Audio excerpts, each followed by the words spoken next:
Bom ou não, aqui é o Daniel Gontijo, este é mais um vídeo do quadro Papo Cético. Estou aqui hoje com a teóloga Ângela Natel para a gente conversar um pouquinho sobre a origem do Deus da Bíblia, que às vezes é chamado de Javé, de Jeová, Elohim. Eu já estou ficando perdido, Ângela, com tantos nomes, e que bom que você está aqui, uma especialista para explicar para a gente um pouco sobre esses termos diferentes que são usados por aí e um pouco também sobre a origem do Deus judaico-cristão. Lá na Bíblia a gente lê um pouquinho sobre a origem de tudo, supostamente, mas hoje a gente vai conversar sobre como nasceu a crença no Deus judaico-cristão, qual era o contexto cultural, se ele teve uma esposa, já ouvi aí boatos, ó, se que ele tinha até uma mulher, eu não sei desse trem direito, não. A Ângela vai explicar isso tudo aqui pra gente, estou super animado, mas antes eu queria agradecer a todo mundo que está chegando aos pouquinhos aqui, ao vivo. Um abraço ao Ariel, moderador que está aí quase todo dia me ajudando a organizar o chat. Obrigado demais. Já deixa o joinha aí se você curte esse assunto, se inscreva no canal se não é inscrito. Se der, torne-se membro para apoiar meu trabalho por aqui de divulgação científica e reflexões sobre religião e pseudociência. São vários os benefícios, incluindo participar do nosso grupo exclusivo no Telegram. Clica aí depois para dar uma olhadinha. E tem também o Instituto Ponto Azul, se você quer fazer cursos e participar dos nossos clubes de leitura. Estamos lendo agora o Pálido Ponto Azul, mas em breve a gente vai ter um curso sobre o Jesus histórico, que tem tudo a ver, pelo menos um pouco a ver, com a conversa que eu vou ter hoje aqui com a Ângela. Então, clica no link aí embaixo do Instituto Ponto Azul, do nosso clube de Ciência e Filosofia, para ver as propostas, os cursos, que tá massa pra caramba. Ângela Natel, que foi tão recomendada, sugerida por inscritos aqui no canal, inscritos em comum que a gente tem, né, Ângela? Finalmente está aqui para bater um papo comigo. A Ângela é linguista, teóloga, professora, escritora, mestre e doutoranda em teologia, pesquisadora, tradutora e tem um canal aqui no YouTube em que ela fala sobre esses temas bacanas que a gente vai conversar aqui hoje. Então, a Ângela tem um currículo, ó, super chique, vai dar show hoje aqui pra gente. Estou super animado, Ângela, pra gente ter essa conversa. Deixei o seu arroba aqui, inclusive, ó, gente. Quem não tá inscrito lá, ó, tá aqui embaixo, vá lá para você aprender com as aulas da Ângela, que tem feito conteúdos muito bacanas para quem é mais estudioso e quer entender um pouco mais sobre a Bíblia. Obrigado, Ângela. Estou super animado para nossa conversa aqui hoje. Obrigada, professor. Fico muito feliz. Agradeço publicamente seu convite, agradeço também a cada um que recomendou, né? Eu sempre falo que os meus seguidores são os melhores, porque eles, assim, eles me recomendam até quando eu não mereço, né? Eles vão lá e Oh, fazem uma propaganda legal, assim. Obrigada mesmo pelo várias carinho, vezes né? já. Pela Aham. confiança também no trabalho, né? Uhum. E eu sempre defendo que a gente constrói conhecimento juntos, né? Então, Sim, é tão sim. importante que a gente caminhe construindo e percebendo que a ciência é uma construção Exato. e não é um ponto final, né? Não é, Exatamente. então, é importante que a gente continue pesquisando juntos, construindo. Os cursos que eu forneço também são para isso, né? Legal, Para legal. sempre, a gente sempre está atualizando o conhecimento, isso é muito bom. Perfeito. Inclusive, tem um link aí embaixo com vários cursos da Ângela para vocês darem uma olhadinha também.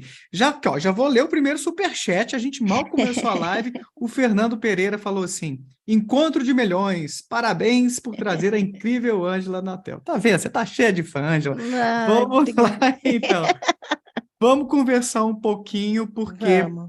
como a gente conversou brevemente no WhatsApp, eu sou muito leigo, sabe, Ângela, nesse tema. Eu tenho curiosidade, eu já recebi grandes professores que têm seus canais aqui, como Chevi Tarese, Juliana Cavalcante, que são historiadores, Jonathan Matiz, um pessoal muito massa para Uhum. falar sobre o assunto, mas eu mesmo, assim, né, eu sou da psicologia e fico aprendendo com vocês essa parte mais de teologia, de história. Então, vamos começar pela pergunta mais básica. O pessoal usa a palavra Jeová para nomear o Deus bíblico, o Deus judaico-cristão. Está Uhum. correto? No tal, Jeová é ou não é o Deus da Bíblia? Vamos começar por aí, por favor. Eu gosto, eu acho que quem me conhece, interage comigo, já percebe que eu gosto de perceber a pergunta, né? Uhum. A grande sacada não são as respostas, são as perguntas, né? Quando me perguntam assim, quem é o Jeová, que é o Deus judaico-cristão da Bíblia, essa frase ou essa pergunta tem vários elementos, né? E a primeira delas a partir de que ponto que a gente está pensando sobre essa divindade. Quando se fala do termo judaico-cristão, quando eu trabalho isso nas minhas redes, nas minhas aulas, esse termo especificamente é um termo a partir do ponto de vista cristão. Só cristão que usa judaico-cristão. Porque esse termo, inclusive, ele é problemático tanto para judeus quanto para muçulmanos, inclusive é islamofóbico, né? Então, só para, assim, é uma questão de trazer, né, à tona essa discussão, porque o elemento judaico-cristão é uma forma de colocar o cristianismo acima das outras religiões, tá? Como se ele... É uma elaboração cristã, esse termo. Né? E, inclusive, eu já traduzi 2 artigos sobre esse termo especificamente, que estão no meu site. Depois eu posso encaminhar para você. Porque Né? o Deus dos muçulmanos, hipoteticamente, é o mesmo Deus dos judeus e dos cristãos, não é? Não tem uma... Hipoteticamente, né? Eu acho que isso é uma boa questão, porque é aí que está a grande sacada de se Jeová é o Deus da Bíblia ou não, ou se o Deus cristão é o mesmo do Deus do islamismo, ou até mesmo do judaísmo. Bom, Jeová, a princípio, é um termo inventado, né? Por quê? Porque nem grego, nem hebraico tem o som de J. Tá? Então, de qualquer maneira, o nome Jeová é equivocado, né? Então, a gente tem algumas hipóteses a respeito do nome do Deus que está no Antigo Testamento, o Deus principal da narrativa, porque há muitas divindades citadas na Bíblia, né? Certo. E, inclusive, eu trato isso no curso panteogarítico, né? Em que a gente fala sobre as divindades que tem na Bíblia, porque são muitas, de fato. Agora, o Deus principal do narrador, de quem redigiu, dos redatores dos textos do Antigo Testamento, o nome, há algumas hipóteses, Javé, né? Eles põem Javé como o Yavé, o Yahweh, ou Yavé, ou coisa assim, né? Eu pronuncio Javé por uma coisa... E entendo que Jeová pode também ser uma simplificação. Entretanto, historicamente, dentro da história do cristianismo, Jeová já está carregado com um dogma específico em cima desse nome, com uma linha, uma divisão do cristianismo que utiliza esse nome. Então, a gente tem que levar em consideração as questões históricas, né, que as palavras vão sendo ressignificadas com o tempo. Então, quando eu me refiro à divindade da Bíblia, eu prefiro falar Javé, para não ser confundido com essa reelaboração histórica posterior. Entendi. É mais próximo do original, Javé. Jeová. Não necessariamente, entende? É mais uma questão de saber separar, porque são entidades diferentes. O Jeová, que é citado, né? Ele já é historicamente localizado, por exemplo, nas Testemunhas de Jeová, dentro de um segmento específico religioso. Certo. Então, dizer que a divindade que está nos textos bíblicos é a mesma é um anacronismo, é uma problemática que vai surgir posteriormente. Outra questão é até mesmo falar que o Deus cristão está na Bíblia. Isso também não existe, isso também não é verdade. Porque não existe trindade na Bíblia. Né? Eu fiquei Então, surpreso com isso quando eu li Bart Ehrman, que trouxe assim a discussão de que você não encontra essa doutrina prontinha ali na Bíblia, exato. a Santíssima Trindade. Foi uma construção social posterior, né?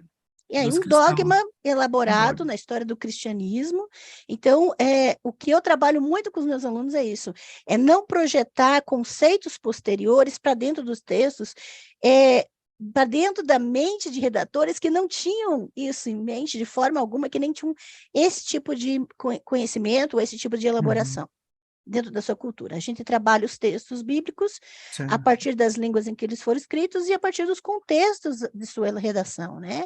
E isso é Perfeito. importante porque quando a gente faz isso, inclusive ano passado eu publiquei, eu até compartilhei no WhatsApp com você, eu publiquei um artigo ano passado na Pistes e Praxis, que é a revista da PUC do Paraná, sobre os dois Javés que existem na Bíblia, porque eu defendi essa questão, esse posicionamento, que não é exclusivo meu, tem outros pesquisadores que identificam isso também, que existem dois Javés, eu vou chamar de Bíblia hebraica, mas é o Antigo Testamento que as pessoas geralmente conhecem, né?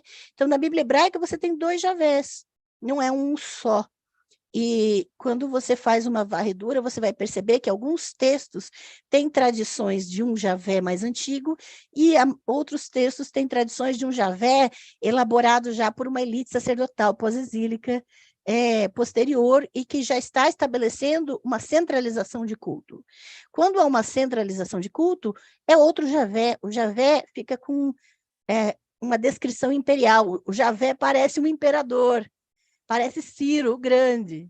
E aí você vai perceber essa mudança completa de textos que falam de um Javé guerreiro que luta pelos camponeses, que quer proteger o seu povo e que está sempre em torno da guerra. O Javé imperador é aquele Javé que vira criador, que vira responsável pela fecundidade das mulheres, ele já toma conta de todas as áreas. O Javé mais antigo era restrito ao campo da guerra.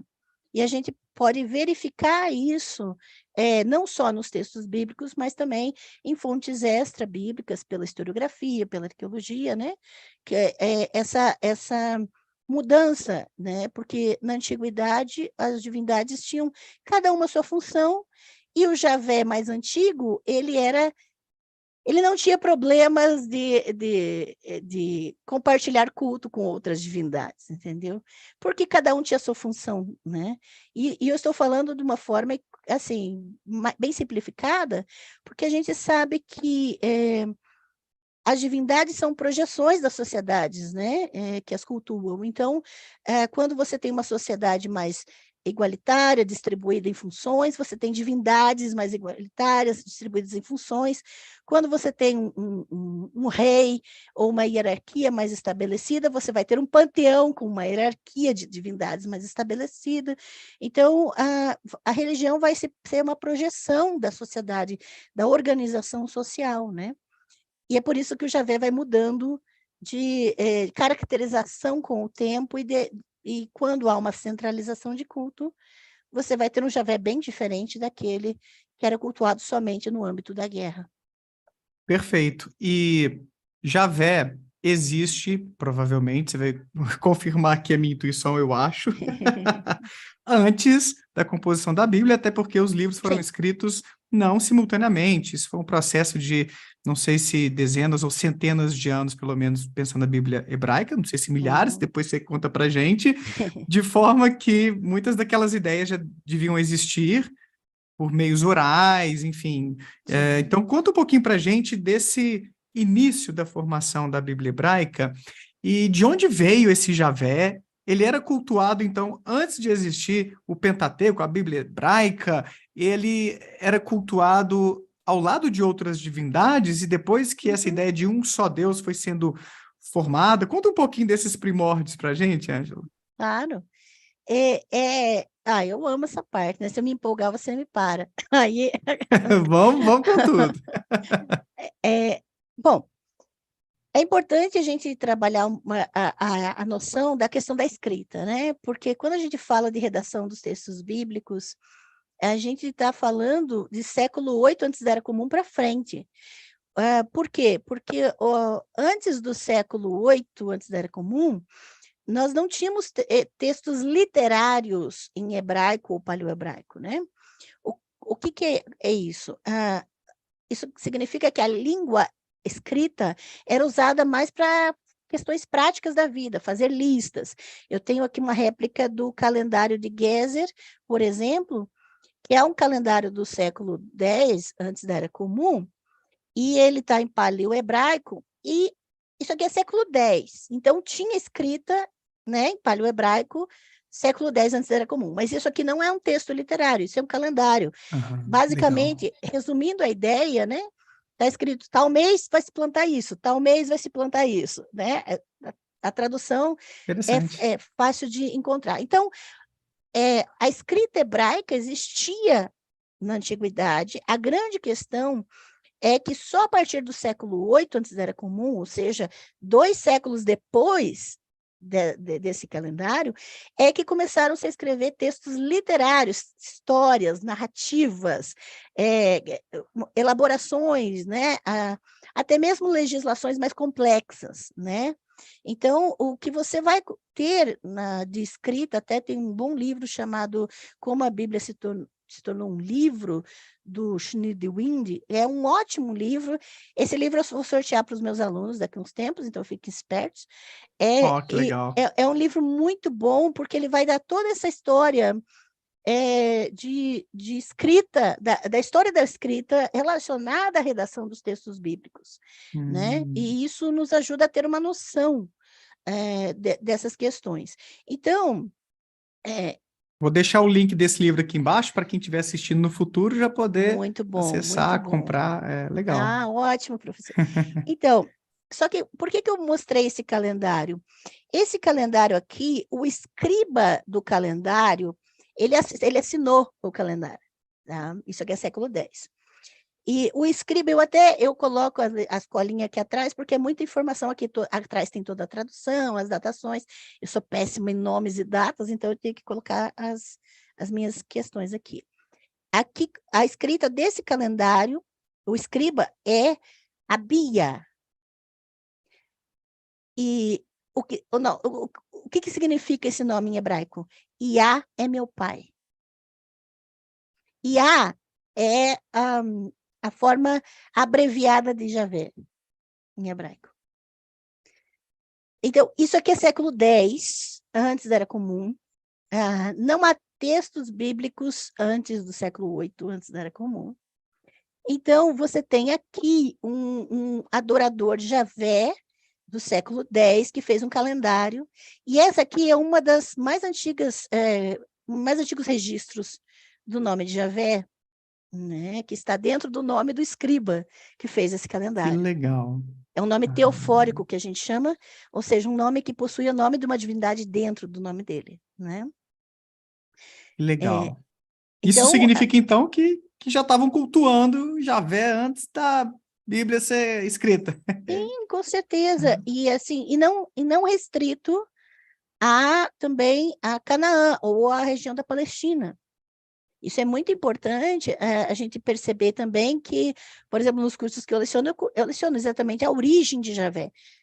Da onde Javé saiu? Javé não era uma divindade israelita, nem uma divindade judaíta. Javé é um deus estrangeiro para Israel e para Judá. Ele veio de fora. Isso, inclusive, está registrado nos textos bíblicos. Né? Você tem Juízes 5 fala sobre isso, Abacuque 3:3 fala sobre isso, você tem vários textos bíblicos que vão dizer que Javé veio de Seir. Seir é um outro nome para Edom, a região de Edom, né? E Moabe, Edom e até o Sinai, também do deserto de Parã. É uma região geográfica bem interessante porque ela é fora da Palestina, fora de Canaã, fora da região de Israel e Judá. Não tem como Javé ter vindo de Israel e de Judá. Há trechos espalhados na Bíblia que vão trazer informação que ele veio de Seir, que ele veio de Edom, ou que Isso ele veio... corresponde hoje a quais países? Você está por dentro? Jordânia, Jordânia. Jordânia, que é a região de Edom, né? O país de Jordânia, que é um país árabe, né? De maioria muçulmana.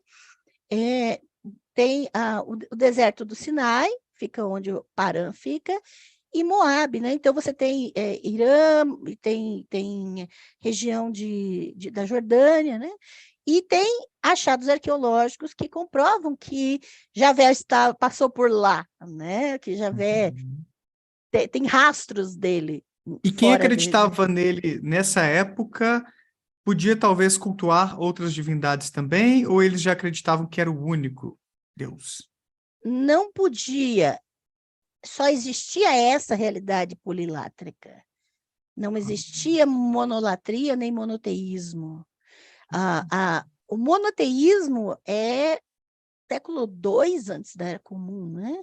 Que nascem os primeiros judaísmos, ainda copiando o zoroastrismo, porque os primeiros judaísmos é basicamente 80% zoroastrismo, e cristianismo copia o zoroastrismo, e vai assim, o cristianismo copia judaísmo, os primeiros judaísmos, o judaísmo copia o zoroastrismo. Então, basicamente, cristianismo hoje é 80% zoroastrismo, né? Não sei se foi o professor Então, Oswaldo Ribeiro que comentou que não existe religião que não tenha sincretismo, que não tenha com heranças de outras certeza. religiões, né? Aham, Exato. Só que interessante. a grande questão é que antes do século II, antes da Era Comum, você não tem monoteísmo.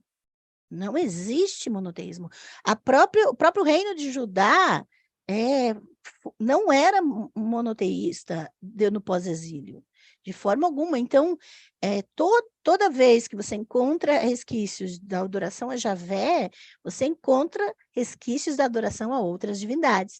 Por Uhum. exemplo, né, no caso de Edom, você tem o deus Cos, que é um dos principais deuses lá de Edom, mas você tem outros deuses. Essa aqui é uma deusa edomita, uma cabeça que foi encontrada, é a réplica de uma cabeça da deusa Aham. edomita, que é com vários chifres, né? Sim. É muito importante ter chifres. Quando uma divindade tem chifres, é porque ela está numa posição acima do panteão, Mesmo. né? Ó. Uhum. A própria é por causa da. Eu explico isso no meu curso do Panteão Ugarítico. Mas a questão é da propaganda, né? Nem pedir licença, estou fazendo propaganda. Tudo Mas, bem, 10% vem aqui pro meu bolso, tá? A gente combina. Tô brincando. não, ótimo. Mas assim, a questão da escrita, a própria questão da escrita, né? O boi era a representação, o boi e a vaca eram as representações das divindades mais importantes dos panteões do Crescente Fértil. Tanto que Hum. Hathor, lá no Egito, é símbolo da vaca sagrada, a deusa Hathor, né? Você vai ter as divindades com chifres, você vai ter a Astarte Carnaim, que é a Astarte com chifres. Carnaim significa chifres, né? A Uhum. Astarte com chifres, ela é citada em Amós 6,13, por exemplo. Essa palavra Uhum. Carnaim, né? E essa questão dos chifres. E por que eu estou falando isso? Porque a primeira letra do alfabeto fenício é a cara de um boi, que virou nossa letra A, né? Hum. Se você virar de ponta cabeça, o A vira a cara de um boi. Por Olha quê? só. Porque a primeira letra era a letra da divindade, era o Aleph, né? E Aham. Aleph é boi, né? Eu tive E um aí, aluno, Aleph, então vem daí. viu? Olha que beleza. E isso é super importante, porque Javé era representado por um boi, o deus El é representado por um boi, Olha o só. Baal é representado por um boi. Então, toda divindade que ascendia, que subia no panteão, começava a ser representado por um boi, né? E Olha as só. deusas como vacas, né? Então, é muito importante essa representação. Uhum. Então, quando a gente vê Javé sendo adorado, há também outras divindades. Sim. Por quê? Por que tinha que ter outras divindades? Porque antigamente Javé só era Deus da guerra. Quer dizer, não exatamente guerra, a palavra é milhamá em hebraico. Javé era a divindade responsável pela luta armada. Por que eu falei não exatamente guerra? Porque não é guerra nos termos modernos, de Hum. países contra países, É. porque guerra hoje é uma batalha de poder mundial, né? De controle econômico.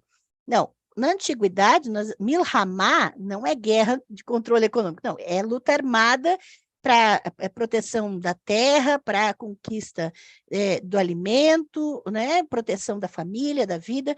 Então, milhamá, o termo hebraico que é traduzido para guerra na Bíblia, por isso que eu falo que é problemático as traduções, porque a gente lê guerra e imagina o quê?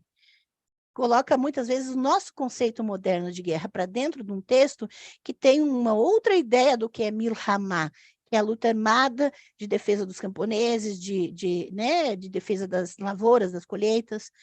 Então, Javé era o deus da Milhamá, dessa luta armada de proteção. Então, ele não dava conta das outras áreas, tinha que ter uma divindade para a fertilidade das mulheres, fertilidade dos animais, da tempestade, da chuva. Geralmente, a divindade da guerra também cuidava da chuva e da tempestade, e é por isso que Baal e Javé tiveram uma briga na Bíblia, né? Por quê?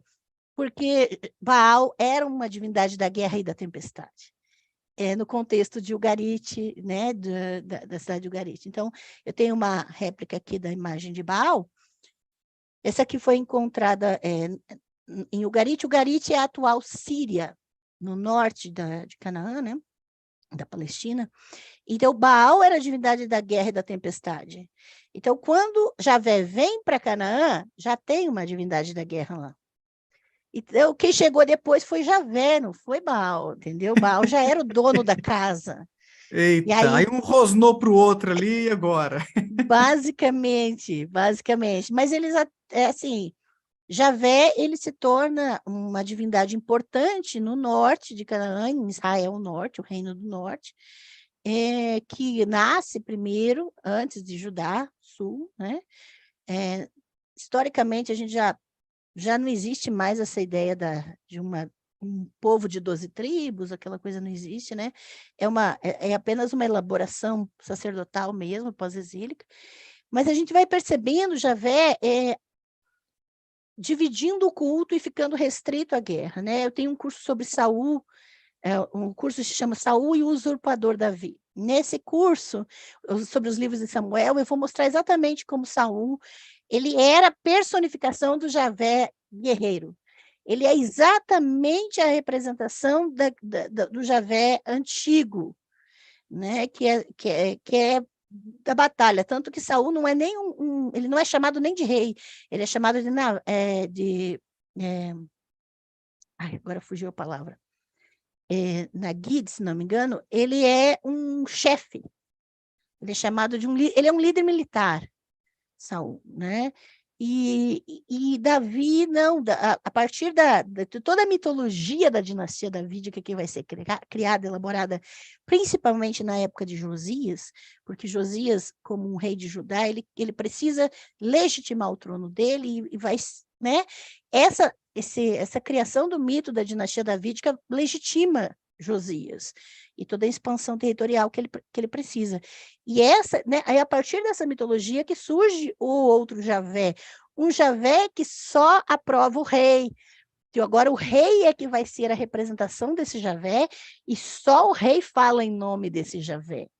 Então, esse Javé do rei, que legitima o poder da elite, ele já não luta pelos camponeses, já não luta pelo povo, né? Ou seja, você vai verificando o jogo de interesses usando a figura de uma divindade diferente, modificando uma divindade que era aceita pelo povo, para que o povo se dobre diante dessa elite. Então, foi uma estratégia política ótima que eles fizeram, mudando a caracterização de Javé em favor do rei de Judá, né? Então, você tem essa diferença, né? E é bem problemática essa questão, né? Uhum. O pessoal tá mandando superchats, gente. Daqui a pouquinho eu vou ler aqui para a Ângela responder para a gente. Aguenta em mão, beleza? Antes de acabar a live, ela responde tudo aqui.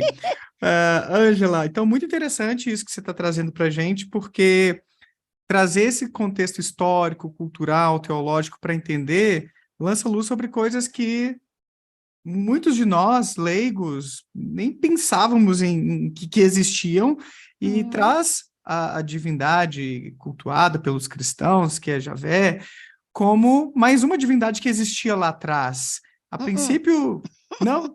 Não, a divindade dos Mais cristãos ou menos, não tem tá. nada a ver com esses dois aqui que eu falei. Verdade, tá. Recapitulando, né, foi sendo Desculpa, eu tive transformado, que a dizer que não. partir dela foi nascendo esse Deus atual, tá bom. Mas o lance de que isso é uma construção social, de que as divindades coexistiam lá atrás e que não é uma coisa assim tão mais especial do que Shiva ou qualquer outra divindade, né? Que, bom, Exato. fazia parte das crenças ali daquele povo, e essas noções vão evoluindo culturalmente, geração após geração, e ganhando esses formatos. Eu acho que vale a pena a gente até entrar nisso mais tarde, né? Talvez evoluindo não seria a palavra, né? Talvez, porque particularmente eu acho que foi uma problemática essa construção posterior, né? De centralização, por exemplo. Então, eu não Sim. chamaria de evolução, eu chamaria de uma transformação política, né? Ideológica. Perfeito. Eu uso a palavra evolução muitas vezes no contexto da teoria da evolução, que significa mudança. Ok, uma mudança. Uma Mas mudança. é que às Tá. vezes o termo pode ser problemática, né? Verdade. Parece E que aí, melhorou, né? aham, Entendi. exato.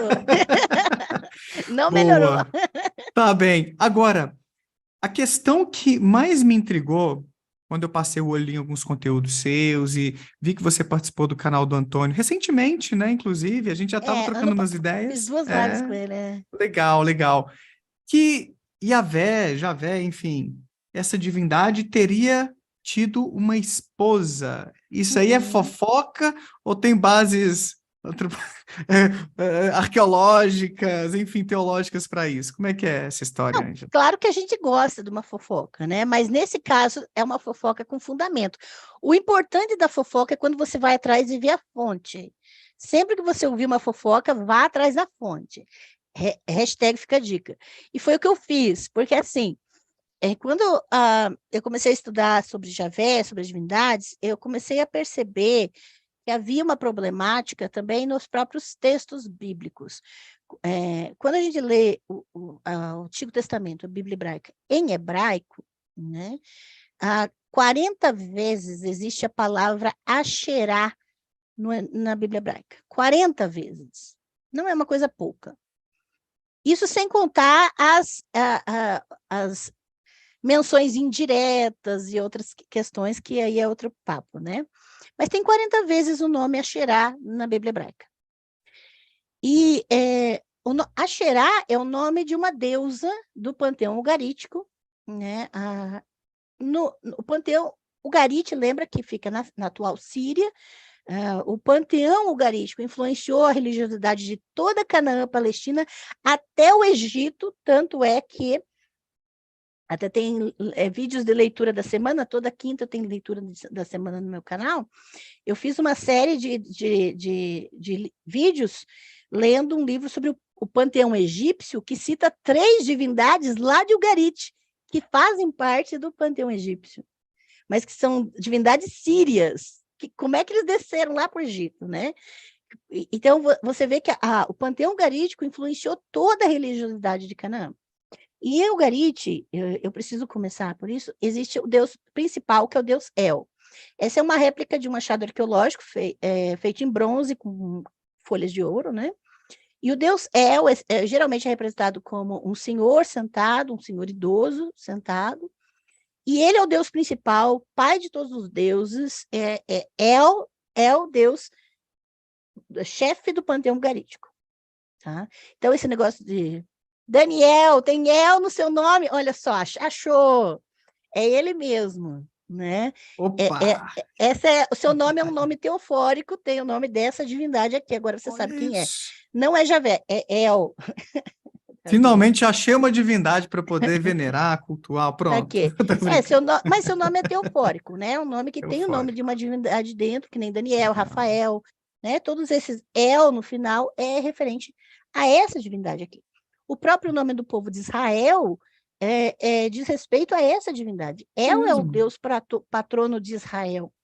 Tá? Por isso o Uhum. nome do povo, né? E aí a gente tem que ir na raiz Sim, histórica do nome, não sim. porque Israel depois adorou Javé, não, mas o nome do povo é referente a essa divindade aqui. Uhum. Uhum. E El é casado com Asherá.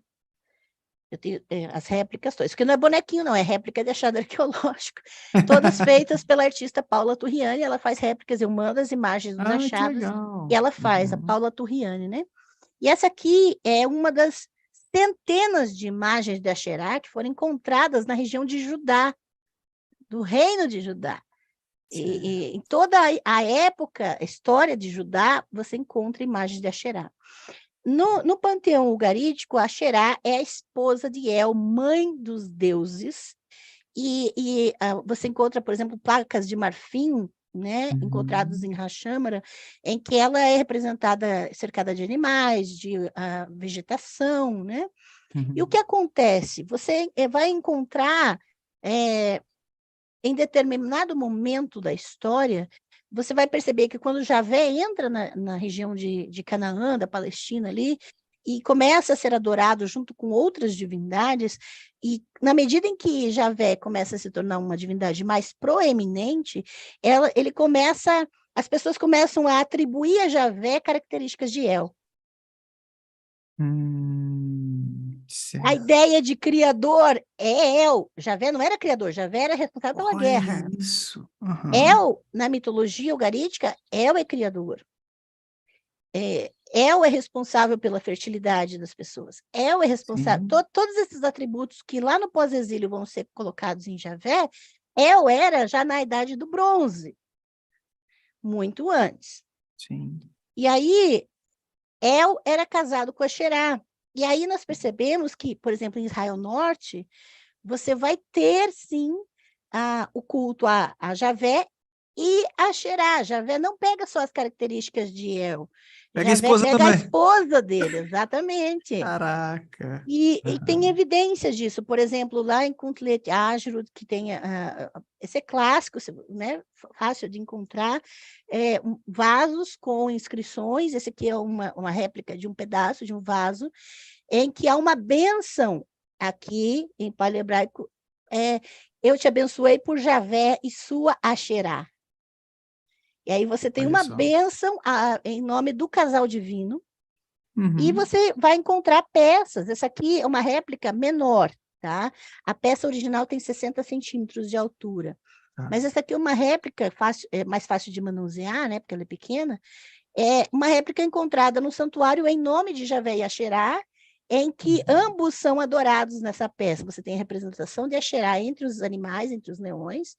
Aqui era colocado fogo e era a representação da fumaça de Javé.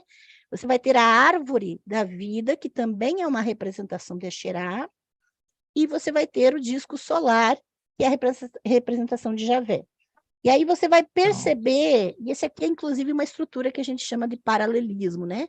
Asherá, Javé, que é uma estrutura que é representada também na poesia hebraica, os paralelos, né?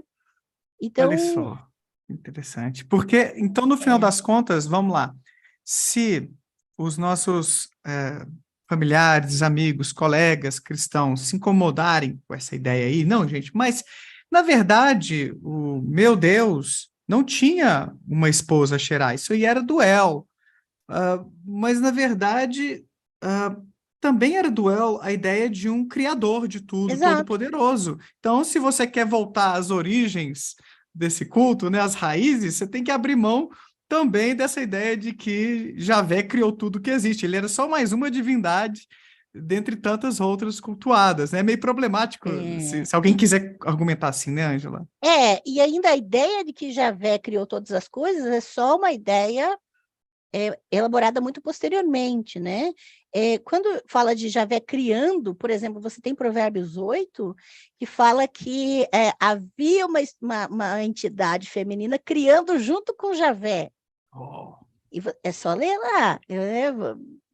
Inclusive, dia 12 agora, vai ter uma live lá no meu canal. Eu estou traduzindo um livro, porque tem muitos materiais que ficam inacessíveis às pessoas porque não chegam em português. Sim. E um dos meus trabalhos é acessibilizar conhecimento que fica restrito à academia também. E ninguém vai ler artigo científico, então a gente vai traduzir os artigos e vai falar para as pessoas. Então, eu estou traduzindo um livro, que é uma outra problemática, e essa aqui eu não vou responder aqui, porque eu vou falar na minha live dia 12, mas eu preciso falar. Eu vou começar a explanar o conteúdo desse livro completo. Eu estou terminando de traduzir ele. O nome é Sarai. É ela a deusa do antigo Israel? A Sarai. E é interessante porque a autora, esse livro é de 2021, agora que foi lançado, né? A autora vai trabalhar esses textos que falam de Provérbios 8, até mesmo de Lamentações 1, porque as pessoas leem a Bíblia.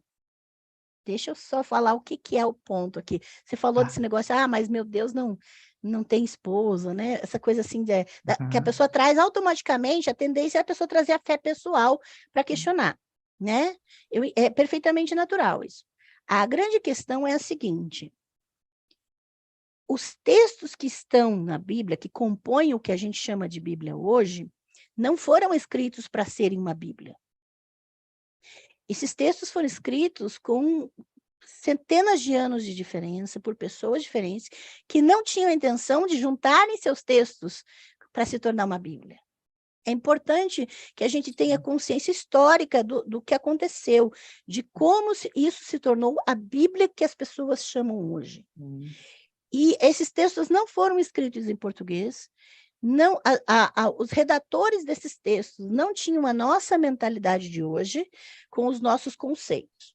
Uhum. Então, é importante que as pessoas defendam a sua fé. Eu considero que sim, que isso faz parte da identidade. A religião faz parte da identidade das pessoas. Sim. A grande questão é que elas precisam saber de onde vem o que elas creem. E quando uma pessoa diz que o Deus que elas adoram vem da Bíblia, isso é um equívoco. Elas precisam saber que não veio dali, que foi uma construção posterior da história da igreja cristã. Perfeito. Então, que nos textos bíblicos, as pessoas que escreveram sobre isso tinham outros tipos de mentalidade, tinham outras divindades na sua cultura, tinham... então, nós não podemos, por exemplo, é como eu falei com a palavra guerra, de transpor por dentro do texto bíblico um conceito que não estava lá, que é o conceito de guerras mundiais que nós temos hoje. Então, a gente precisa ter um pouco mais de cuidado para sermos, se a verdade é importante para as pessoas, que elas busquem saber a raiz, de onde veio, então, os conceitos que elas têm. Se não existe trindade na Bíblia, por exemplo, então, da onde veio? Pesquise por si, isso é importante a gente ter autonomia na nossa pesquisa, a gente saber buscar as fontes, da onde veio esse dogma, quando foi criado isso, a partir de quando isso começou a ser ensinado, porque aí ela não vai estar crendo em algo só porque o outro disse, porque repetir coisas não é saber. Exato. Quando a gente repete algo, a gente não sabe, a gente só está repetindo. Então, a gente só vai saber quando a gente verificar por si. Quando a gente pesquisar, entender, questionar, não tem problema fazer perguntas. E Mesmo a gente não está... Desculpa, pode concluir. A gente não está aqui para desrespeitar a fé de ninguém. A grande questão é que a gente está trazendo informação para que as pessoas caminhem num chão mais seguro quando elas falam as coisas. Exato. E não repitam qualquer coisa que houve. Até o que eu estou falando aqui pode ser verificado. Só uma observação. Em todos os meus cursos, meus alunos são testemunhas disso. E já tem muitas, né, mensagens deles sobre isso também. Todos os meus cursos, o que eu faço? A pessoa adquire um curso, eu forneço uma biblioteca digital para ela, com materiais, inclusive com hipóteses com as quais eu discordo, mas sobre aquele assunto. Aí ela vai ter condição de verificar o que eu estou dizendo e também ver as outras pontos. E ela pode decidir. Porque não adianta a pessoa adquirir um curso meu para ela sair repetindo o que eu digo de forma assim, Se a honestidade indiscutível. intelectual sua, né, Ângela, e também um incentivo para que esses alunos adquiram autonomia. Perfeito isso. Exato. Porque que tipo de professor a gente é se a gente faz alguém ficar dependente da gente? Exato. Entende? E também que tipo de pessoa a gente é se a gente vai simplesmente atacar outra porque discorda da gente. Sim, sim. Né? Exatamente. A gente tem que ter essa abertura, inclusive, para o contraditório, para a gente... Eu estou lendo um livro de um psiquiatra, cientista, pesquisador como eu, que é espírita, e ele defende a existência de vida após a morte e traz alguns estudos e relatos de caso para poder defender seu ponto.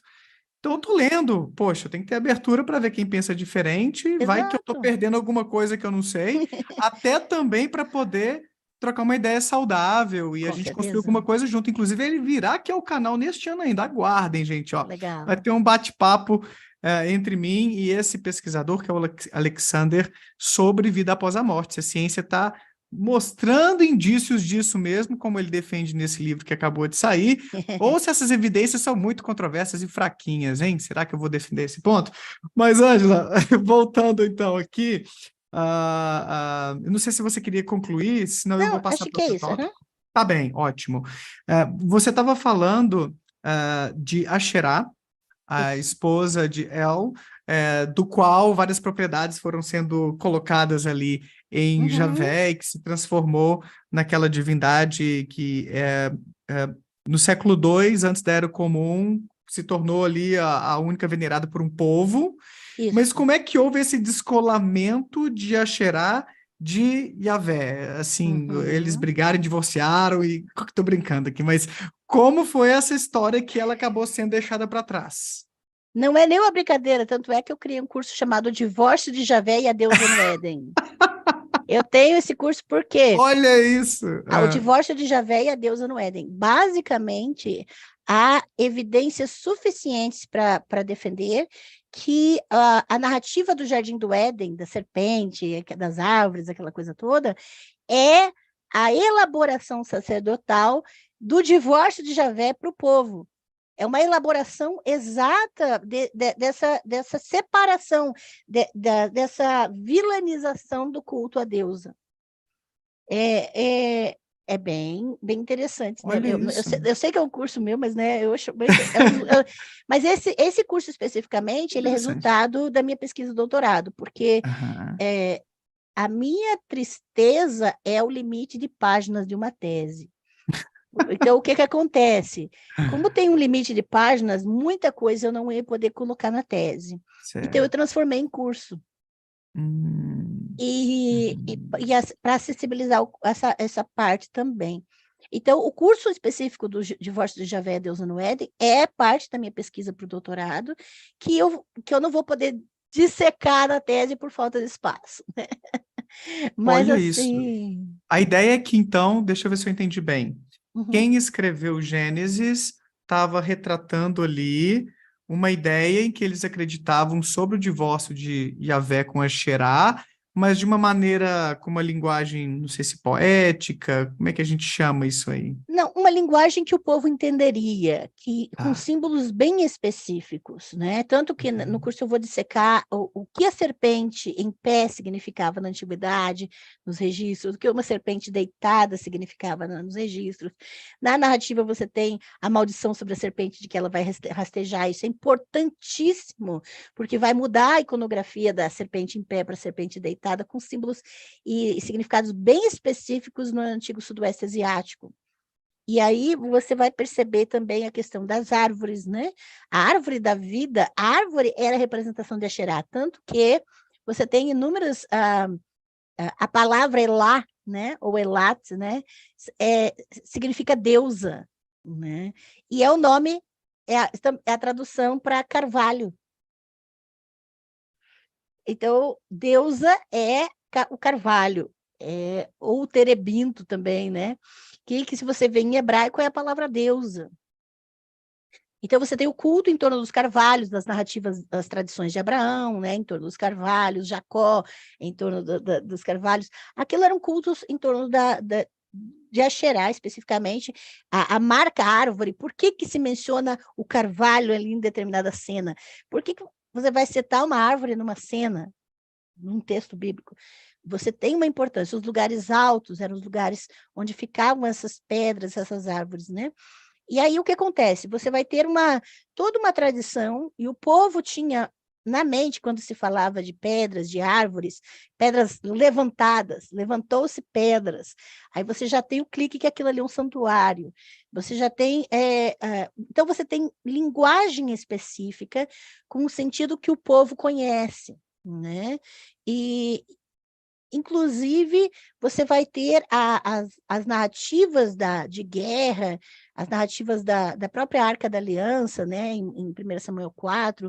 As tradições mais antigas da Arca da Aliança são de Samuel, não é de Êxodo, porque Gênesis, Êxodo, Pentateuco, né, a maior parte dos 5 primeiros livros da Bíblia foram escritos no pós-exílio. Tá? Então, o que você vai ter tradições mais antigas no meio da Bíblia hebraica, em Amós, por exemplo, que tem tradições mais antigas. Vou dar uma provocação. No texto de Amós, tem um curso gratuito no meu canal, Livro de Amós, a playlist, o curso é gratuito, gente. Capítulo a capítulo. E lá eu demonstro ali, mostro no texto hebraico, até nas traduções em português, tá na sua cara, que lá está escrito que não foi Javé que tirou eles do Egito. Então, você vai ver uma tradição mais antiga sobre essa narrativa de que foram outras duas divindades que tiraram eles do exílio. Eita, Do aí você está Egito. comprando briga com a Não, mas galera, isso está em Ângela. Amós, é só ler o texto, né? Isso eu não preciso brigar com ninguém, porque é só a pessoa ler. É que geralmente as pessoas não leem, né? E aí o que acontece? Quando você vai verificar essa mudança de narrativa, é quando você tem uma monarquia. Quando você tem uma monarquia, você percebe o poder político, toda mudança política e econômica resulta numa mudança teológica. Isso é um fenômeno histórico. Aconteceu isso na Reforma Protestante. Não foi Lutero que fez a Reforma Protestante, foram os príncipes alemães que não queriam se submeter a Roma, basicamente, né? Você tem um problema político, econômico, que vai gerar uma mudança teológica. E quando você tem uma monarquia, você precisa centralizar o povo em torno de uma ideologia comum. Você precisa levantar um exército para proteger. Então, você precisa ter uma narrativa, um discurso teológico que una esse povo a favor do rei, que eles sejam capazes de morrer por esse rei.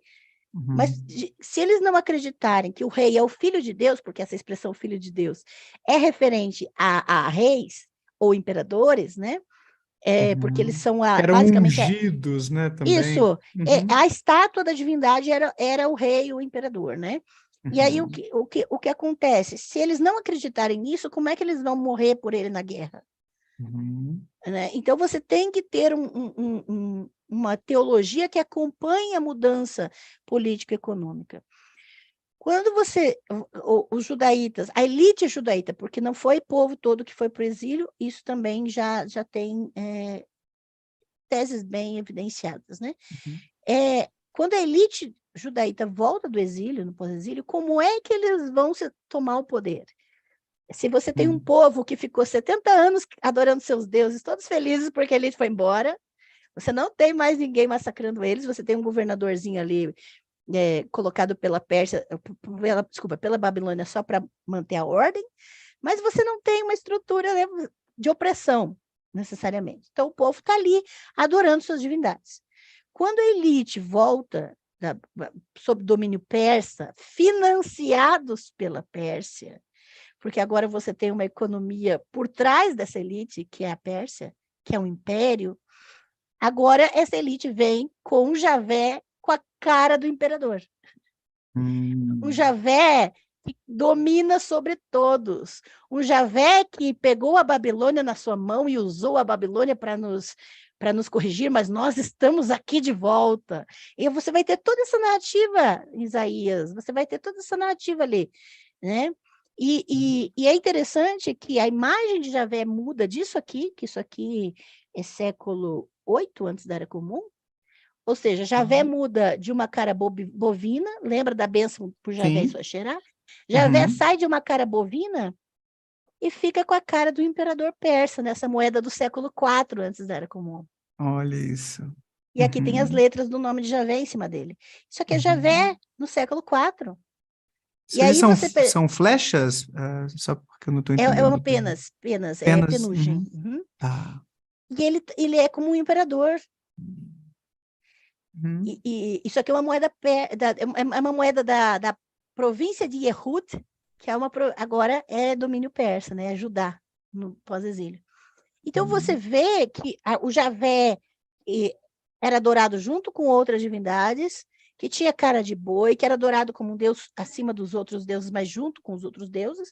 Agora ele vira exclusivo e é colocado em moeda. E ele vira agora, a elite precisa centralizar. Josias tentou, mas essa suposta reforma de Josias não existiu efetivamente, porque senão o povo não teria adorado outros deuses durante o exílio. enquanto a elite estava fora. Agora, quando você percebe que a elite tem dinheiro, ela tem a força bruta, ela tem um exército persa, né? Ela tem como impor questões à força.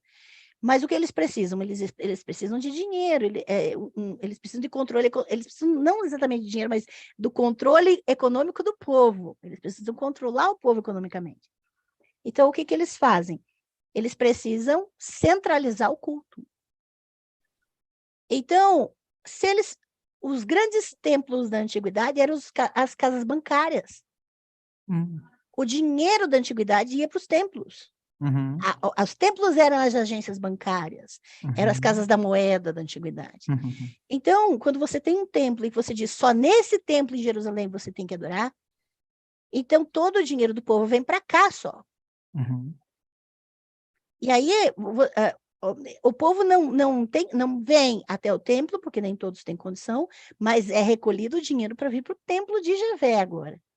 E aí você tem que proibir eles de adorar em qualquer outro lugar, em qualquer árvore alta, qualquer lugar alto é proibido. E agora você não pode fazer imagens, agora você não pode fazer... Aí as leis do Pentateuco são instituídas. E outra questão importante é a questão de que as mulheres, isso é interessantíssimo, porque toda mudança teológica acarreta no cerceamento do corpo feminino. E aí o que acontece?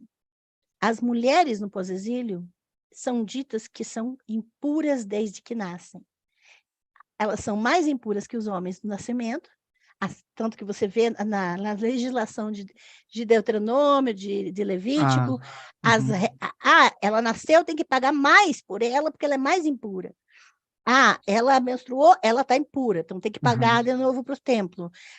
Então, veja, se mulher menstrua, se cada mulher menstrua todo mês, imagine o tanto de dinheiro que vai para o templo só por causa das mulheres.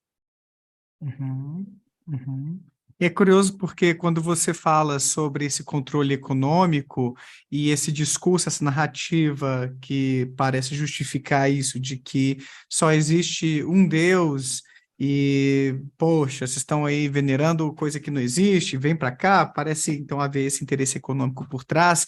Você vê narrativas, discursos bem similares nas igrejas de hoje em dia, talvez sobretudo as evangélicas, de que a verdade sobre isso tudo está aqui na nossa igreja. É o judaico-cristão. Não, está tudo aqui. A gente tá, tudo que é verdade de lá está aqui também, né? Judaico-cristão. Judaico-cristão. Entendeu? Ai, reflexos. Mas, Ângela... Desculpa, aguentei.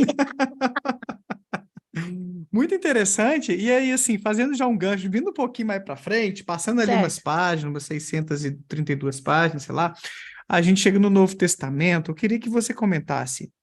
Existe alguma relação entre Jesus e tudo isso que a gente está discutindo, talvez...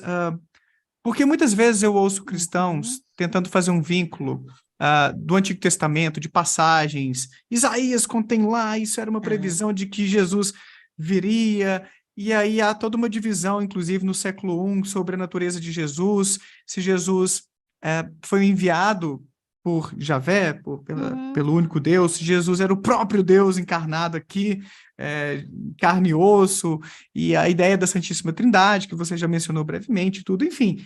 Como é que Jesus entra nessa história toda? Houve aí toda uma transformação, qual era o contexto teológico para o desenvolvimento da ideia de Jesus diante disso tudo que você está explicando para a gente? Sempre eu parto da mesma premissa, de não inserirmos no texto o que nós imaginamos hoje, os nossos conceitos, o nosso imaginário, né? As nossas doutrinas. As nossas doutrinas não estão no texto. Nós precisamos primeiro, antes de qualquer elaboração, olhar para o texto e pensar como eles estavam entendendo isso que estavam escrevendo, né? Porque uma coisa é o que eles escreveram, outra é o que a gente acha que eles escreveram, né? É o que a gente enfia no texto. Então, é importantíssimo a gente entender que a ideia de Messias, você já tocou nisso agora há pouco, tem muito mais a ver com uma questão política, uma legitimação teológica para um governante político. O Messias é ungido, aquele que representa a divindade, por isso ele tem que ser obedecido, por isso a palavra dele é lei. Então, toda a ideia na Bíblia hebraica sobre messianismo tem essa conotação, a conotação de libertação dos impérios que estavam controlando Judá. A gente também tem que lembra que é Israel Norte e Judá Sul, né? Que toda a narrativa do Antigo Testamento é elaborada, quer dizer, tirando alguns trechos de Amós, porque Amós é Reino do Norte, basicamente toda a Bíblia hebraica é feita pela ótica do Sul, pela ótica de Judá. Por isso que na Bíblia você só vai encontrar que Israel Norte é errado, que os reis do Norte faziam mal e aquela coisa toda. E aí você vai perceber essa ideia de Messias, que essa ideia messiânica está na linhagem de Davi. Essa ideia messiânica, essa ideia do escolhido, do ungido, está em Davi. Essa narrativa é feita basicamente a partir de Josias. Antes disso, você não tem essa narrativa. Tanto que os livros de Samuel, que têm tradições mais antigas do que a época de Josias, você vai ter a ideia, isso eu falo no curso de Saul e Davi, a ideia de que Davi era um ladrão, que ele era que ele era um usurpador, por isso o nome do meu curso é Saul e o usurpador Davi, porque no texto bíblico tem tradições mais antigas que falam, que colocam Davi como um verdadeiro usurpador, tá? E que ele basicamente roubou a posição dele como chefe do povo, né? Então, por isso a gente tem que verificar isso, essas tradições que acabam sendo colocadas ali, e muitas pessoas já me perguntam, eu já vou adiantando, né? Que assim, mas espera aí, se a narrativa é feita por quem ganhou, pelos vencedores, pela elite, como é que esses trechos que vão contra os interesses da elite permaneceram no texto? E aí você vai ter uma das dicas da história como método, né? Da metodologia histórica, que é quando algo é fato e é de conhecimento dos leitores, dos ouvintes daquela história, então o narrador não pode negar que aconteceu, então ele tem que pôr, mas daí elaborar aquilo como se aquilo não fosse exatamente daquele jeito. Então, você não pode omitir aquilo porque era de conhecimento público. Então, é uma indica de que aquilo tem um fundo histórico, porque vai contra o interesse de quem está redigindo o texto. Tá? E aí você vai vasculhando, né? Isso é metodologia, aí tem que, né? Só uma questão para o pessoal entender. E a metodologia que eu uso é decolonial. O que isso significa? Que eu vou cavar essas narrativas para tentar ouvir a voz de quem foi silenciado por essa narrativa.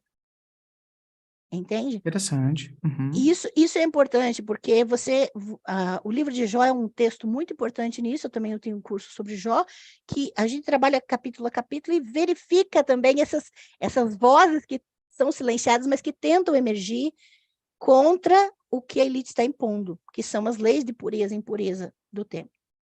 E por que eu falei nisso novamente? Porque quando a gente fala de Messias, a gente tem que ver quem está elaborando essa narrativa. Quem está criando a imagem de um Messias? A partir de que imaginário, de que forma saiu esse Messias? O que era esperado de um Messias veio da cabeça de quem? E a gente percebe que isso é trabalhado, a própria elite elabora essa imagem do Messias, para quê? Para que ela possa ser o reflexo dessa imagem quando eles querem o poder. Um exemplo disso, eu tenho um curso sobre Zacarias, que fala sobre isso. Quando você lê o livro de Zacarias as pessoas chamam de profeta, mas, na verdade, Zacarias era um sacerdote. Isso está no texto. Zacarias era um sacerdote, e a elite está voltando do exílio. E, nesse texto de Zacarias, ele fala de uma personagem chamada Zorobabel. E muita gente nem sabe do que se trata, né? Entretanto, Zorobabel era o verdadeiro descendente de Davi, segundo a narrativa. Zorobabel era o herdeiro do trono davídico. Ele era o herdeiro. Quando eles voltam do exílio, é óbvio que ele tinha que estar no trono. Por que é que a monarquia acabou no exílio? Se tinha um herdeiro de Davi depois do exílio na terra. Você vai ver Zorobabel sendo citado num capítulo de Zacarias, e no capítulo seguinte, Zorobabel desaparece, e o sumo sacerdote Josué toma o poder político. Opa, desapareceu o herdeiro do trono de Davi, que legal, o que aconteceu com ele? Por que o sacerdote agora, numa visão de Zacarias, recebe uma coroa? Por que o sumo sacerdote está recebendo uma coroa? Se tinha um descendente de Davi, que desapareceu na história, e ninguém sabe o que aconteceu com ele. E aí você percebe que essa ideia de messianismo, que posteriormente vai ser usada para as elaborações das comunidades que criaram os evangelhos, principalmente, eu tenho também um curso sobre os evangelhos, né, a leitura do Novo Testamento, que vai trabalhar os 4 evangelhos canônicos, os textos das comunidades responsáveis pela redação. O que eles estão fazendo? Eles estão elaborando Jesus com todas as expectativas e criações que o povo queria que esse Messias tivesse. É uma outra visão messiânica, mas também política. Você não tem um Messias salvador do mundo, salvador dos pecados nos evangelhos. Não. E tanto que os evangelhos são criações de pessoas que nunca tiveram contato com esse Jesus. Tá? Isso também a gente fala no curso, então quem tiver, né, não tem problema, a gente mostra, a gente tem paciência de vez em quando, mas a gente tem, né, para mostrar as coisas. Não precisa ninguém desesperar com esse tipo de informação, sabe? Mas o mais importante é que a gente perceba que essas elaborações, elas têm uma intenção e que refletem a realidade e o anseio de comunidades específicas, situações específicas. Por exemplo, o Jesus de João, ele é muito mais revoltado com o judaísmo do que outra coisa. E a gente sabe, historicamente, que a comunidade joanina foi expulsa da sinagoga. E aí você sabe que essa comunidade joanina especificamente elaborou um Jesus que é virado do avesso com os judeus. Mas você tem uma questão histórica que fundamenta isso. Certo. Então, as comunidades que criaram os seus Jesuses, porque não é o mesmo Jesus de Marcos, Mateus, Lucas e João, são 4 Jesuses diferentes, bem específicos, são caracterizações que refletem muito essa ideia de contrariar os interesses de uma elite, mas que é tão político quanto. E aí, eu faço um paralelo, né? Não diretamente, mas indiretamente é possível fazer um paralelo, por exemplo, com os fundamentalistas e progressistas hoje. Porque ambos os grupos têm Jesuses. E os progressistas têm a tendência de dizer que o seu Jesus é amor e é, né, muito mais legal que o dos fundamentalistas. A grande questão é que a gente precisa ser honesto a ponto de compreender que todos esses Jesus, inclusive o dos progressistas, são invenções, são elaborações que refletem o seu anseio político de libertação. Então, a gente precisa perceber o nosso desejo de uma divindade que reflita os nossos interesses e a nossa ideia de justiça. E o seu Jesus vai ser isso, vai refletir o seu ideal de justiça, o seu ideal de personificação. Assim como a sua elaboração de um diabo vai ser o seu ideal de tudo aquilo que você não gosta. Eu tenho um curso chamado Representação do Mal nas Religiões, e eu analiso na questão. Aí, nesse curso especificamente, eu trabalho com filosofia, literatura, história e teologia, né? E Bíblia. E aí a gente verifica, em todas essas ideias, na filosofia, na literatura também, na história, que a elaboração de um diabo, ela muda de acordo com quem está elaborando, com os interesses ideais. E aí você transforma em diabo o seu inimigo, aquilo que você odeia, aquilo que você quer projetar, né, a sua problemática. E com Jesus é a mesma coisa.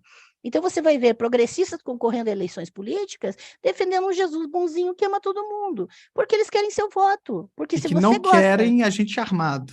Exato. E se você se você gosta desse tipo de discurso, você vai acreditar nesse Jesus. Mas você tem que ter noção que isso é uma elaboração política, tanto quanto aquela das comunidades que criaram os Jesus dos evangelhos. Pois é, desde os primórdios, né, Ângela? Isso não se aplica só agora, esse Jesus meio self-service que você vai pegando o que você quer, descartando outras coisas. Desde os primórdios havia essas divergências entre os cristãos Sim. primitivos sobre quem era Jesus. E aqueles que escreveram os evangelhos, como você bem colocou, nem conheceram Jesus face a face. Eram relatos de segunda mão, por exemplo, com Paulo, em suas cartas, E que nem conversou. Paulo conheceu Jesus face a E nem face, né? Paulo, pois é, O conheceu o mais irmão de Jesus, antigo. Tiago, né? Há controvérsias, né? Há controvérsias também. Sim, porque, na verdade, o que nós... vamos falar da questão pelo olhar científico. Tá. Pelo olhar da ciência, nós temos indícios que Jesus existiu, mas nós não temos evidências. Isso que nós temos são apenas indícios. Uhum. Então, há uma grande diferença histórica entre científica, quer dizer, entre indício e evidência. Como é que Então, você você tem, conceitualiza indício e evidência, só para ficar claro para a basicamente, gente? tá? Para as pessoas, né, saber. Indício é quando você percebe, por exemplo, tem os textos do Novo Testamento, falam de Jesus. Aí houve discussões sobre esse Jesus. E aí, a narrativa, eu particularmente considero que a narrativa de que Jesus foi crucificado é contraditória aos interesses de alguns grupos desses evangelhos. Então, dizer que ele foi crucificado porque Roma crucificava terroristas. Então, isso poderia, digamos que, manchar a reputação, né? Então, isso, para mim, é um indício, porque ele contraria, novamente, ele vai contrariar a intenção, a ideologia de quem está redigindo o texto. E se tá lá, então teve que bancar isso aí. Pô, tá tão Exato. evidente isso que como é que eu vou esconder Então, esse negócio? Uhum. exato. Então, é nesse sentido, no mesmo sentido que eu falei do Antigo Testamento. Então, a crucificação, claro que tem ainda cientistas que ainda não entendem isso como um indício, né, que poderia ser uma boa pista. Por isso, fica no campo dos indícios, porque não é uma evidência concreta da existência dele. Não há uma evidência concreta. Uma Você coisa não... concreta, né, indiscutível, obviamente não, né, Ângela? Exato. Mas você acha que o conjunto de indícios torna mais plausível a ideia de que Jesus existiu? Ou você fica mais no campo do agnosticismo, assim, tipo, não dá É, para eu, pender nem eu, para lá nem para cá? Não, na questão é que eu particularmente não falo da minha fé pessoal, porque eu tenho uma playlist só lives lá que eu falo todas as novelas mexicanas da minha vida, né? Mas, assim, basicamente, quando você só tem indícios, você só afirma o que você tem. Entende? Eu não parto para dizer eu creio nisso, ou eu não creio nisso, ou eu vou até aqui. Eu digo, isso são indícios, não são evidências. Você faz com isso o que você quiser. Percebe? Por quê? Porque as pessoas tendem a tratar a gente como gurus. Se a É. pessoa gosta do que a gente fala, a gente tem a capacidade de conduzir emocionalmente as pessoas. E eu tenho muito medo disso. Desculpa se eu me emocionar, tá? Tudo bem. Porque eu fui missionária por 25 anos, missionária evangélica. Uhum. Eu sei manipular as pessoas. Hum. E eu sei o quanto isso faz mal, tanto para mim quanto para as pessoas. Então, quando eu decido trabalhar com pesquisa, com honestidade, para eu poder dormir tranquila à noite, saber que eu fiz algo que não vai afetar negativamente a vida de ninguém, Uhum. sabe? Eu prefiro falar o que existe, falar o que a gente tem, as possibilidades, e deixar que as pessoas escolham. Certo. É difícil dar autonomia para as pessoas, é difícil respeitar a autonomia das pessoas decidirem. A nossa tendência é fazer um espetáculo e dizer, eu creio nisso, e você Uma dá aquela defesa bafafá. apaixonada e tentar arrebanhar a galera Exato. para pensar igual, né? Uhum. Apaixonado tem até ateu, né? Sim. Ateu apaixonado é tão ruim quanto religioso apaixonado. Tem Porque militância tóxica, né? Para exato, todos os lados. acho que você resumiu bem, é militância tóxica. Então, por isso eu prefiro, eu sei o estrago que eu já causei nas pessoas.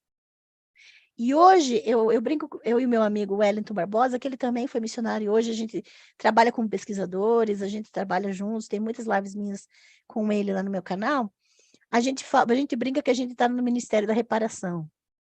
A gente está tentando desfazer o estrago que fez a vida inteira.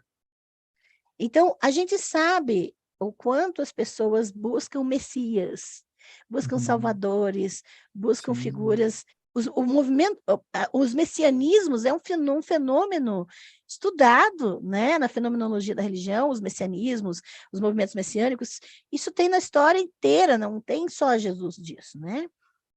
Hitler foi um grande messias, você tem os grandes líderes mundiais, né? Você tem os líderes que são, desculpa, talvez não devia ter falado o nome da figura, às vezes isso Tudo é bem, problemático. relaxa. Se Mas, desmonetizar, eu corto esse trechinho. mas assim, mas a gente vê que são pessoas carismáticas e as pessoas buscam isso. Sim, As pessoas querem ser lideradas. Mas a grande questão é que a gente só é livre quando a gente tem informação e pode decidir por si mesmo. perfeito.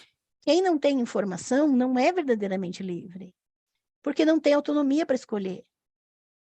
E a gente, basicamente, é dessa forma que eu trabalho, é dessa forma que eu vivo. Perfeito. Eu não deixo de falar da minha vida pessoal. E se o pessoal for na playlist só lives do meu canal, é só choradeira.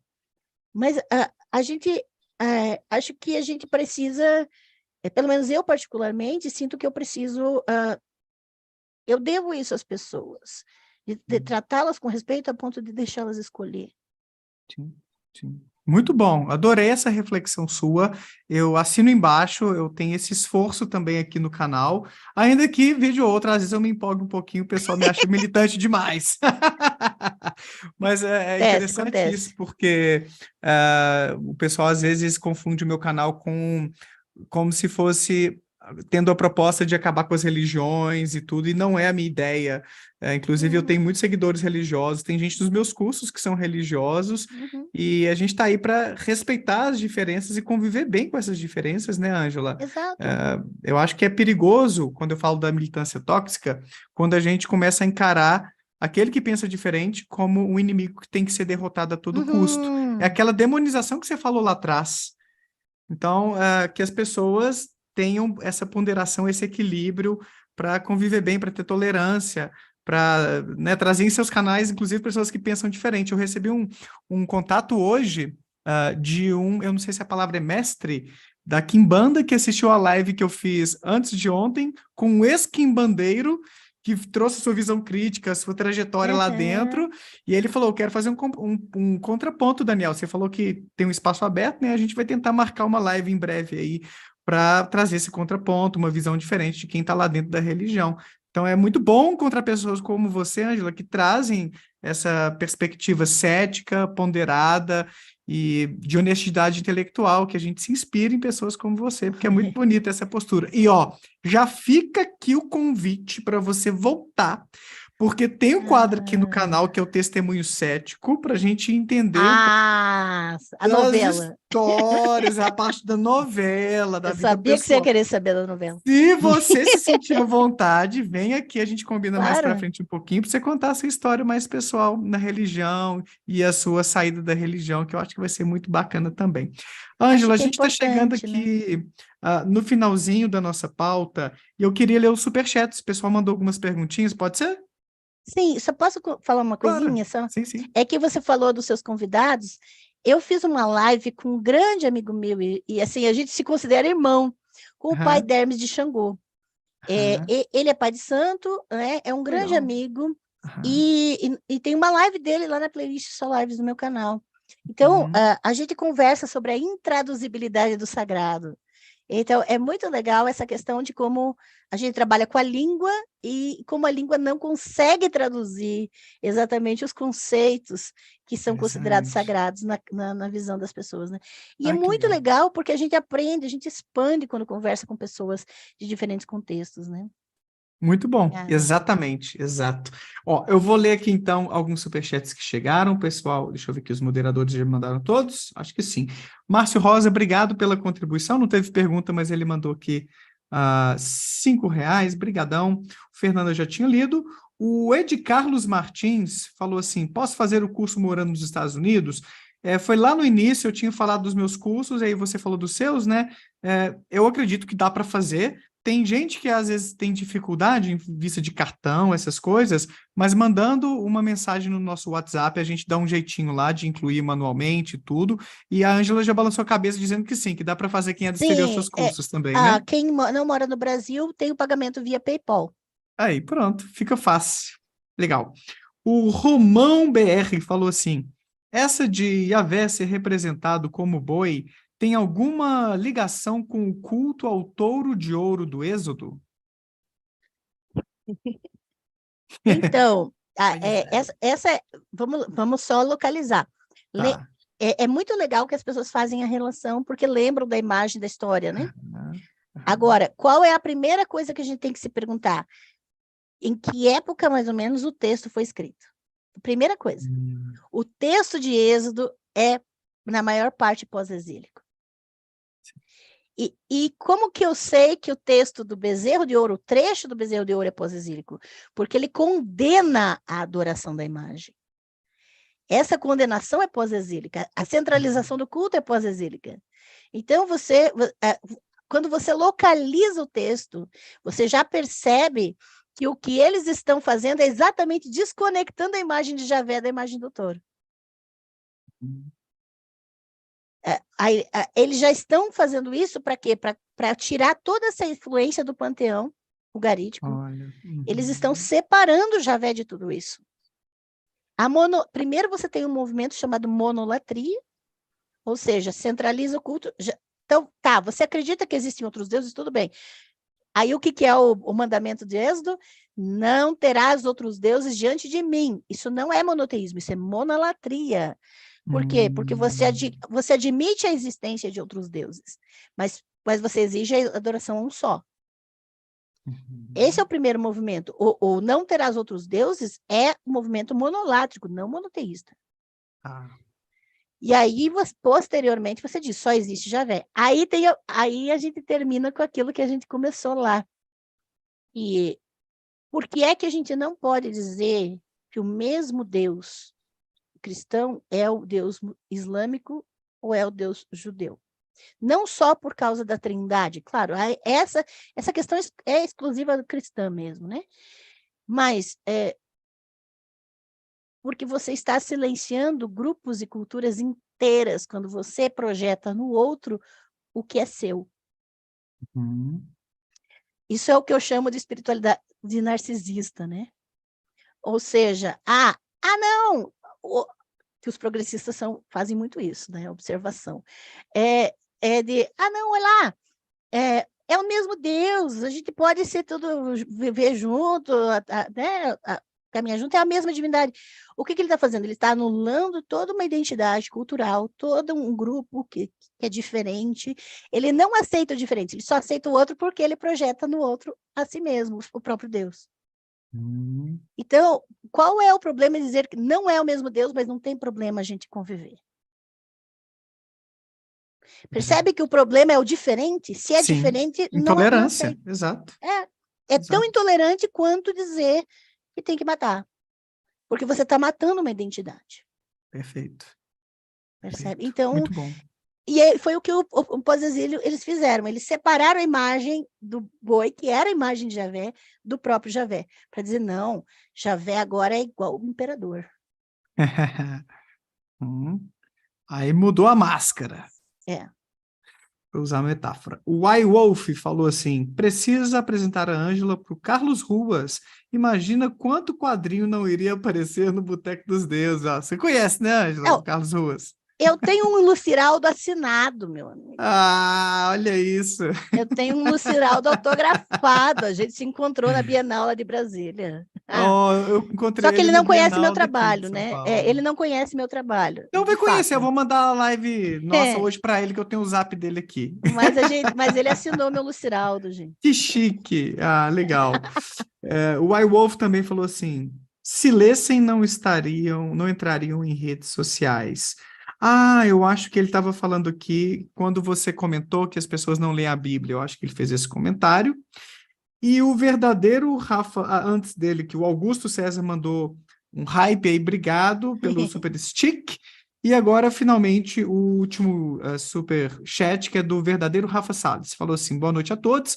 Professor, qual seria o movimento político na qual os apócrifos de Jesus foram escritos, como, por exemplo, Jesus Menino Safadinho, grato? Não sei do que ele está falando, não, eu não conheço os Ah, os apócrifos. evangelhos apócrifos, eu trabalho isso no meu curso de leituras do Novo Testamento, tá? Fica aí, Ah. hashtag fica a dica. Mas é importante eu vou dar uma dica de pesquisa para vocês, pesquisem pelos manuscritos de Nag Hammadi, que são os textos, né, dos gnósticos, né? A Elaine Page os fala sobre isso, e existe sim, houve um movimento político de apagamento desses textos no cristianismo oficial. Então, é importante que a gente, né, se a gente quer decolonizar o nosso olhar, a gente ir buscar as vozes que foram silenciadas na história, né? Entendi. Tem até gente perguntando aqui se Jesus podia ter sido gay. Você já ouviu ou leu alguma coisa a respeito disso, não? Veja a problemática, é transferir para uma época conceitos modernos. Eu falei sobre isso numa live com o senhorita Bira, inclusive, né? O conceito de homossexualidade para dentro do contexto de Império Romano do primeiro século é um pouquinho complicado. Você tem estruturas de relações de poder ali e que não são o equivalente ao que nós chamamos de homossexualidade hoje. E até um determinado período da história, inclusive da história da igreja, não existia a ideia de homossexualidade feminina, por exemplo. Isso é século XVII, que começou a se falar sobre homossexualidade feminina. Pense, então, veja, antes de você fazer a pergunta, pense se esse conceito se aplica ao contexto que você está se referindo. Porque Mas como mesmo é que... que você pode falar que, o conceito de relação homoafetiva, homossexual, né? Naquela cultura, naquela época, a gente precisa de mais... A gente não tem materiais suficientes para afirmar que esse conceito existia lá. Sim. A gente não tem nenhum material. Talvez não o conceito, mas vamos pensar as inclinações para você gostar de ter uma troca de afetos, uma troca sexual com uma pessoa do Sim. mesmo gênero e tudo, isso existia, mas Então, talvez não nomeado e... Essa é a questão. Então, nós não estamos falando se existia a ideia, a relação, nós estamos falando Tá. se existia o conceito. A ideia como nós entendemos hoje. Tá. Entende? Por isso que né, saber o que aconteceu lá na intimidade das pessoas, não sabe. Mas vamos partir daquilo que a gente falou. A gente não tem certeza nem se Jesus existiu. E não tem nenhum indício nos textos que falam sobre Jesus disso que a pessoa A pessoa afirmou. aqui... Então, veja que isso já parte mais do interesse da pessoa, de quem está perguntando, do que realmente de qualquer tipo de material que a gente tenha. Certo. A gente não consegue nem afirmar com certeza que Jesus existiu. Então, essas outras questões são problemáticas. Tem gente que já veio para mim, não, mas Davi, Jonatas, lá. Gente, o texto não dá para afirmar sobre o texto hebraico. Entende?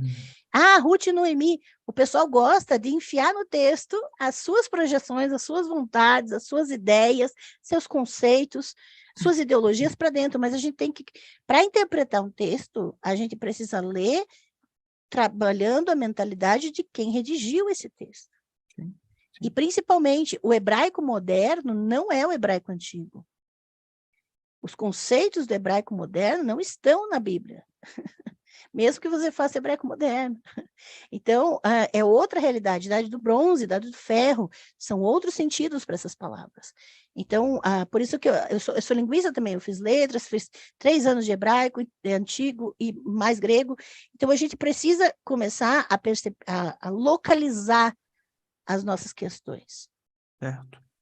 Perfeito. Né? E você fala de indícios e menciona sobre a existência de Jesus de novo. Se me permite só voltar rapidamente nesse ponto, eu Sim. acho interessante a gente sempre ter espaço para dúvida, Uhum. e eu vejo você defendendo isso, eu acho muito admirável. A gente sempre, poxa, não dá para ter certeza, existem indícios, não temos evidências concretas e Sim. tudo. E existem pessoas chamadas, às vezes, de miticistas, que fazem uma defesa de um Jesus que foi totalmente inventado, talvez até pelo Império Romano. A gente sabe que existem elementos na pessoa de Jesus, como no caso de Javé, que herdou propriedade de El, como eu aprendi hoje aqui com você, ó, acho que eu aprendi isso e não vou esquecer mais. A gente sabe que vários dos feitos maravilhosos, extraordinários, atribuídos a Jesus, já existiam por parte de outras divindades, seres superpoderosos e tal. Eu Mas achei isso você, ótimo que você não falou. é? Mas você acha que, ou você nos seus estudos, encontrou indícios também de que Jesus pode ter sido totalmente inventado? Ou você acha que pende a balança um pouco melhor para a defesa da existência de um Jesus Você quer histórico porque mesmo? quer essa resposta, né? Você quer espremer até sair a É resposta, porque né? isso aí é uma Eu tô treta entre os sentindo, ateus, eu tô sentindo, assim. Não, olha, tá. Eu amei que você falou do El pro Javé, porque você tem o El, você tem o Javé. Eu tenho um Jesus em algum lugar aqui, mas eu não sei onde. Mas o que acontece? Você percebeu o movimento de apropriação de características de El para Javé? E o que as narrativas posteriores fazem com Jesus? O mesmo movimento de apropriação de Javé para Jesus. Então, o que você está presenciando é um fenômeno que acontece, um fenômeno religioso que acontece na história, que naturalmente acontece na história, de uma divindade se apropriar das características de outra, ou de uma entidade se apropriar. E é muito importante isso, porque na medida em que as pessoas têm consciência de um Javé, e elas querem projetar nessa personagem Jesus as suas expectativas divinas, elas vão trazer e apropriar Jesus, esse Jesus delas, com essas características de Javé, para torná-lo um ser além de humano. Isso é uma outra questão além da existência de Jesus. E aí, quando a gente percebe isso, eu consigo ver indícios de que ele existiu e indícios de que ele não existiu. Principalmente quando eu estudo, por exemplo, a história dos cristianismos. E são movimentos essencialmente políticos. Então, não é nenhuma coisa, uma aberração, as pessoas, nossa, mas por séculos, por milênios, falando dessa mesma pessoa, é impossível que ele não tenha existido. Eu já ouvi tudo isso, né? Ninguém precisa repetir. A grande questão é que existe na história, você consegue ver esses elementos em outras culturas mais antigas também, como divindades assírias, como, né, grandes reis assírios que viraram lendas, que ninguém sabe se existiu, de tão lendário nossa, né? E que parece que não era uma pessoa, parece que era um deus mesmo, né? A história virou uma bola de neve por séculos, né? Então, não é impossível que ele não tenha existido. Beleza. Entende? Não é impossível, mas é improvável? Não, eu não vou te pressionar mais, deixa quieto. Não é uma questão. Não é. Para mim, eu particularmente, às vezes eu tendo. Para mim, já teve bom pesquisador que já me falou sobre a crucificação não ser um indício sustentável por si mesmo, mas esse, para mim, é um indício que mais me cutuca, Ah, sim. entende? Questão da crucificação. Quando a gente trabalha a questão política. A crucificação joga muito contra as narrativas. Então, para mim, é esse ponto que pega, Tá, entende? perfeito. Mas, Que ainda te assim, deixa assim, ó, pode ser. não, Uhum. para afirmar alguma coisa, Certo, né? certo. Lembrando, isso não tem relação nenhuma com a minha fé. Tá. É mais a questão de afirmar. Para eu poder afirmar alguma coisa, eu falo isso no curso de leituras do Novo Testamento, eu falo tudo o que eu penso, tá? Ah. Então, adquira o curso que você ouve lá toda minha posição. Então, é isso. Boa. Tá bem, Ângela. Ó, chegaram mais alguns superchats, gente, mas eu já tenho que finalizar aqui, que a Nath já está na espera ali para nossa jantinha. Deixa eu ver aqui se dá para ver rapidamente. A Suíca falou: Oi, professora, o que são os Suíca querubins? é seu xará, é Daniel o nome dele também, viu? Ah, é? Suíca Ah, é membro do meu canal, meu, né, apoiador, que legal. seu xará. Perguntou sobre os querubins e Alcides Adio.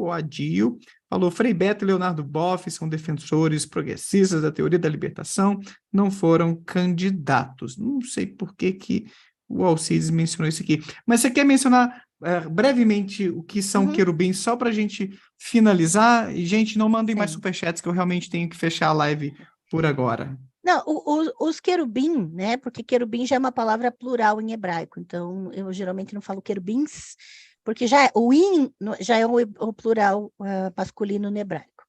Então a gente não soma o plural em português também, né? Então os querubim, eles são marcas pós-exílicas de uma divindade imperial. Né? Eles aparecem na mitologia babilônica, eu demonstro isso nos cursos também. O divórcio de Javé, Deus no Éden, eu explico a simbologia dos querubim, porque eles vão ser colocados lá quando Adão e Eva são expulsos do jardim, né? Então, esse elemento é tipo um selo, dizendo aqui quem manda é Javé, só tem Javé, porque ele é imperial. Então, os querubins são a marca da divindade imperial. Respondido então. Pessoal, obrigado pelos superchats aí. E eu acho que a gente acabou lendo todos no final das contas. Apareceu só mais um agora, mas eu realmente tenho que fechar a live. Ângela, foi um prazer te receber aqui no canal. Obrigada. Papo super legal, muito conhecimento que você trouxe para os meus inscritos aqui. Reforço que eles vão até seu canal para se inscreverem lá também, para conhecerem mais sobre tudo isso que você deu só uma palhinha. Eu sei que foi só uma palhinha. Você tem um conteúdo, uma bagagem gigantesco.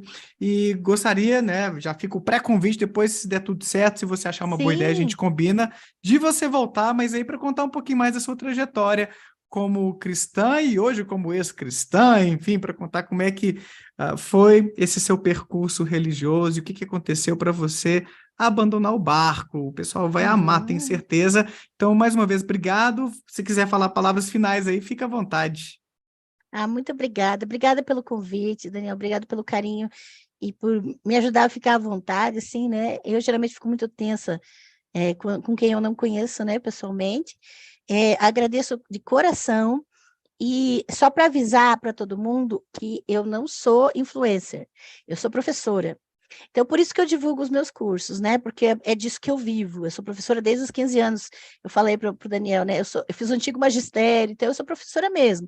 Então, tem 3 cursos gratuitos no meu canal. E se você quiser explicações, você pode me contratar, eu dou atenção, a gente conversa. Adquira os meus cursos. O mais caro é R$ 121, o curso mais caro, tá? Tá de E tem boa, curso, hein, gente? Ó. é o mais caro, e você Acessível. pode parcelar, fazer à vontade. E Legal. eu tenho um curso só sobre a deusa Asherá. Asherá, a deusa de Israel, um curso de R$ 50, gente, é muito barato. Então, você tem aulas gravadas para assistir quando quiser. Todos os cursos vêm com Legal. certificado, biblioteca digital e atendimento personalizado. Então, é muito importante que a gente construa juntos, tá bem? É só clicar no link, todos são muito bem-vindos às minhas redes. A única coisa que eu não aceito é proselitismo. Que ninguém venha querer pregar para ninguém, a gente precisa respeitar a liberdade e a autonomia das pessoas, é só isso que eu defendo. Né, para a gente poder crescer livres, tranquilos, né, e se responsabilizando pelas próprias decisões. Eu acho que isso é fundamental. Agradeço demais a paciência e o carinho de todos. Um beijo, Obrigado, gente. Ângela. Foram mais de 500 pessoas vendo a gente aqui, então a live já foi um sucesso e milhares certamente vão assistir pelos próximos anos, até 2084. Então deixem um joinha, se inscrevam no canal se ainda não são inscritos, sigam e se inscrevam no canal da Ângela mais uma vez. Se for possível, tornem-se membros aqui do canal para apoiar meu trabalho de divulgação científica e reflexões sobre religião e pseudociências. E quem quiser fazer cursos para desenvolver mais o pensamento crítico e se conectar com pessoas que valorizam a ciência, tem também o Instituto Ponto Azul, com o link aí embaixo, e Clubes do Livro, e várias propostas bacanas também. Então, beijão, Ângela. Valeu a todos aí. Obrigado, moderadores. A gente se vê numa próxima. Tchau. Tchau.